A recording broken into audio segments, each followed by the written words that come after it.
ҳамватанони азиз, ҳамаи шуморо ба муносибати фарорасидани моҳи мубораки рамазон табрик гуфта, ба ҳар як хонадони ватан файзу баракат ва рӯзгори осуда орзу менамоям. рамазон ки дорои арзишҳои маънавии бузург мебошад, барои мардуми мусулмон моҳи муқаддас ба шумор меравад. ин моҳ инсонро ба сабру таҳаммул ва парҳезкорӣ даъват карда, дар табиати одамон меҳрубонӣ ва раҳму шафқатро нисбат ба якдигар бедор месозад ва онҳоро ғолиби нафсу ҳомии рӯҳ мегардонад. яъне моҳи рамазон ба пок гардидани ботину қалби инсон мусоидат карда, ӯро аз гуфтору рафтори зишту номатлуб дур месозад. дар ин аём ки моҳи меҳру муҳаббат ва раҳму шафқат мебошад, одамон бояд якдигарро эҳтиром намоянд, аз гуноҳи ҳамдигар гузаранд, ба қадри падару модар, калонсолон, хешу табор ва ҳамсояҳои худ расанд ва фурӯтану хоксор бошанд. дар ин моҳи муборак баробари ба ҷо овардани тоату ибодат ва зоҳир намудани меҳрубонию самимият, иҷрои амалҳои солеҳ аз қабили хайру эҳсон ва парҳезгорӣ аз ҷумлаи беҳтарин фазилатҳои инсонӣ ва имонӣ дониста шудааст. шахсони парҳезгору хайрхоҳ дар моҳи шарифи рамазон корҳои савобро бештар анҷом медиҳанд. ба ятимону муайюбон, камбизоатону дармондагон ва муҳтоҷону мусофирон дасти кӯмаку ёрмандӣ дароз мекунанд. омезиш ва пайванди устувори арзишҳои миллӣ ва диниву фарҳангӣ моро ба амалҳои хайру савоб, сарфаи сариштакорӣ, тарбияи дурусти насли наврас ва тарғиби илму маърифат ҳидоят мекунад.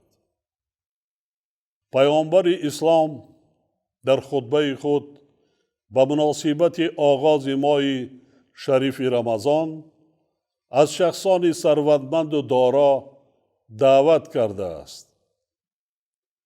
ба фақирон ва дармондагон кӯмаку ёрӣ расонед. ба ятимони бепарастор меҳрубониву ғамхорӣ кунед ва умед дошта бошед ки баъди сари шумо дигарон низ ба ятимони шумо меҳрубонӣ намоянд. расули худо дар идомаи хутба мефармояд: ба ниёзмандон садақа диҳед. дар ҷавоб баъзе аз асҳоби паёмбар пурсиданд: ҳамаи мо қодир ба додани садақа нестем. паёмбар дар посух фармуд: бигзор садақаи шумо ба андозаи нисфи донаи хурмо ва як ҷуръа об бошад.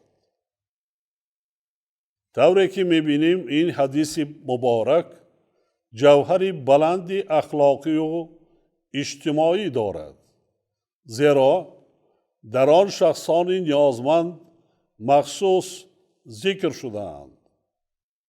яъне садақот дар ҳама гуна шакл махсуси табақаҳои ниёзманд мебошад ва бояд ба онҳо дода шавад. дар сураи тавбаи қуръони маҷид низ омадааст: ҷуз ин нест ки садақаҳо барои фақирон ва бенавоён ва онон ки дилҳояшон улфат дода мешавад ва барои вомдорон و برای مسافران است و آن حکمی ثابت شده از نزد خدا است و خدا دانای درستکار است. از این آیت کریمه برای ما کاملا روشن می شود که تمام نمود خیر و احسان و دستگیری و کمک باید موافق تعیینات دینی و اجتماعی صرف کرده شوند، یعنی به نیازمندان داده شوند.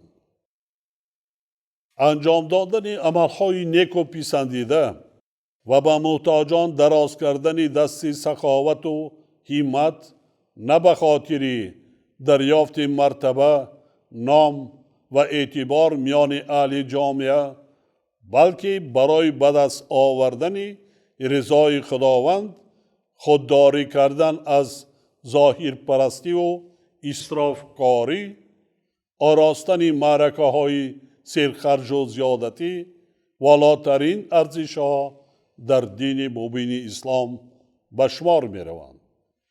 هموطنان عزیز، وضع امروزه جهان و تا رفت دامن پهن نمودن بیماری خطرناک سرایتی یعنی وبا ما را وادار می سازد که به سلامتی خود دقت اولین درجه دهیم و نگذاریم که این بیماری خطرناک در میان جامعه ما پیدا شده سلامتی و حیات آدمان را در خطر گذارد. هرچند در کشور ما این بیماری به قید گرفته نشده است، اما این معنای آن را ندارد که ما غافل و بی‌پروا باشیم. امروز تمام جهان را این وبا به تشویش و نگرانی سخت گرفتار کرده است. حتی در کشورهای پیشرفته با وجود تدبیرهای زیادی عملی گردیده، شدت آن پست نگردیده ایستاده است. کارخانه‌های عظیم و پراقتدار در اکثر دولت‌های عالم از کار مانده اند و بحران شدید اقتصادی و مالیوی همه مملکت‌ها از جمله تاجیکستان ما را تحت تأثیر قرار داده است.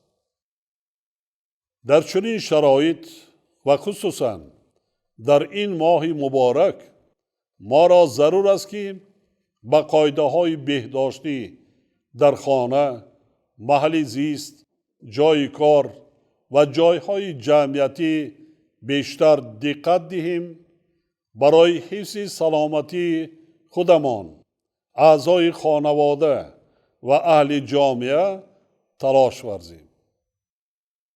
به اندیشه متخصصان رعایت قطعی تدبیرهای بهداشتی و تازگی و آزادگی یکی از مهمترین راه‌های پیشگیری این بیماری می باشد و این طلبات در سرچشمه‌های شریعت اسلام نیز بارها تاکید شده است. چنانچه پیغمبر اسلام در حدیث خود می فرماید: پاکیزگی نصف ایمان است. پیغمبر گرامی همچنین فرموده است: هنگامی که درباره پهن گشتن بیماری سرایت کننده در سرزمین خبردار شدید، به آن سرزمین داخل نشوید. اما اگر در سرزمین باشید که در آنجا مرض سرایت کننده خروج کرده است، پس از آن سرزمین بیرون نروید. در جای دیگر به این معنی گفته است: انسان خود و دیگران را از خطرهای ناگهانی احتیاط نماید و از بیماری هایی که خصوصیت سرایتی دارند برحذر سازد. باور دارم که مردم تحملگرای ما این مشکلات را نیز با صبر و تمکین پس سر کرده به زحمت صافدلانه مشغول می شوند. هر یک وجب زمین را که رزق و روزی اهل عائله و مردم است، ثمرناک استفاده می نمایند و به خاطر فراوانی دسترخوان خویش سرجم و اهلانه زحمت میکشند. من اندیشه های خود را دایر به این مسئله ها در سخنرانی هایم در جلسه غیر نوبتی حکومت مملکت و اجلاس یکم مجلس ملی مجلس عالی جمهوری تاجیکستان روزهای 16 و 17 اپریل مفصل بیان داشتم. حالا بار دیگر به هموطنان عزیزم خاطر نشان می سازم که ماه رمضان این ساله علاوه به بیماری خطرناک کرونا ویروس به دوره اوج کشت و کار بهاری و جمع‌آوری حاصل بر وقتی برابر آمد. بنابراین ما باید موافق شرایط عمل کنیم و پیش از همه در فکر سلامتی خود و اهل خاندان باشیم. واضح و روشن است که طبق تعلیمات دین مبین اسلام سلامتی انسان و حفظ حیات آدمان از تمام فریضه های دیگر بالاتر است. این مسئله در سرچشمه های معتبر فقهی بارها و به تفصیل ذکر شده است. یعنی ما نباید دیده و دانسته در نتیجه ننوشیدن آب و نخوردن خوراک که خصوصاً به سلامتی کلانسالان ضرر دارد به جان خود جبر کنیم و به خودکشی دست زنیم. زیرا در نتیجه روزی دراز تشنه و گرسنه بودن مسئولیت بدن آدم پس شده آن را به قبول هر گونه بیماری های سرایتی آسیب پذیر می گرداند.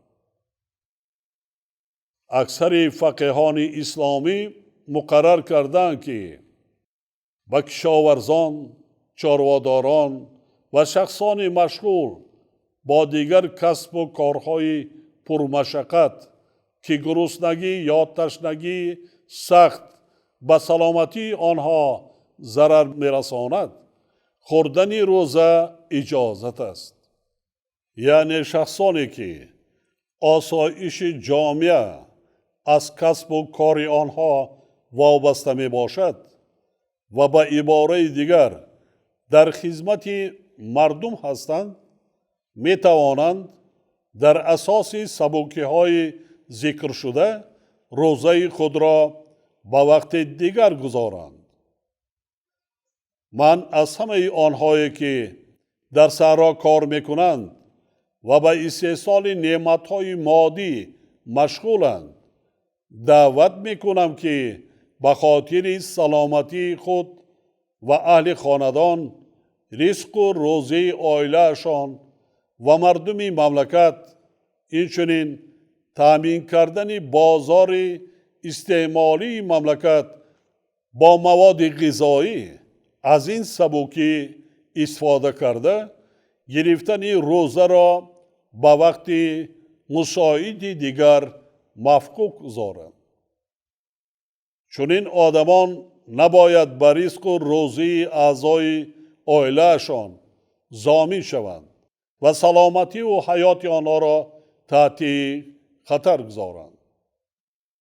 زیرا ما اگر امروز کار نکنیم در تیرما و زمستانی در پیش ایستاده روزگار هر یک عائله به سختی های زیاد دچار می شود. قحطی و قیمتی و نقص با وجود می آید. ما و شما نباید با امید دیگران شویم. چون که امروزها همه کشورهای عالم در فکر حل مشکلات خودشان هستند و کسی نمی‌داند که این حالت چقدر ادامه می‌یابد و در پیش ما را باز چی مشکلات دیگر انتظارند. در این ماه مبارک پیش از همه تمام خدمتچیان دولتی، وکیلان مردمی، راهبران ساختار و مقامات، تشکیلات و مؤسسه ها و صاحبکاران و تاجران را ضرور است که بیشتر از همه دست به کار خیر زنند، زیرا آنها امکان بهتری اجرای عملهای صالح را دارند.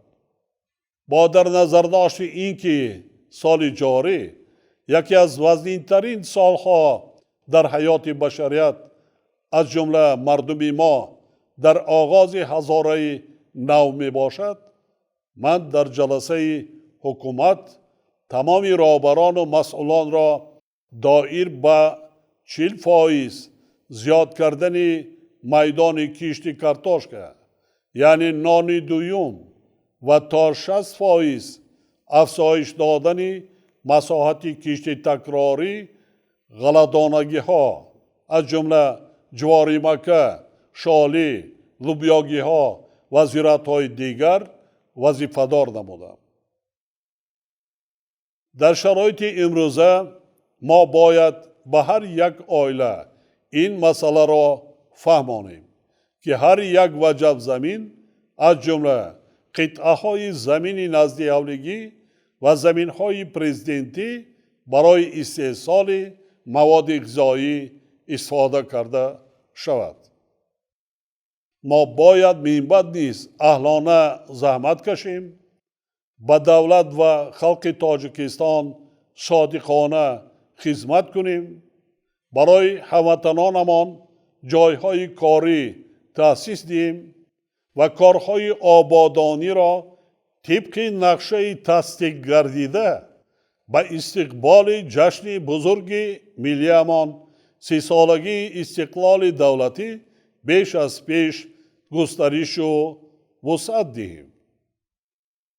در خاتمه بار دیگر همه شما هموطنان عزیز را با فارارسی این ماه مبارک تبریک نموده به خاندان هر یک شما زندگی آرام و پرسعادت و به کشور عزیزمان صلح و ثبات، پیشرفت و آبادی و دستاوردهای روز افزون آرزو می نمایم. ماه شریف رمضان مبارک هموطنان عزیز.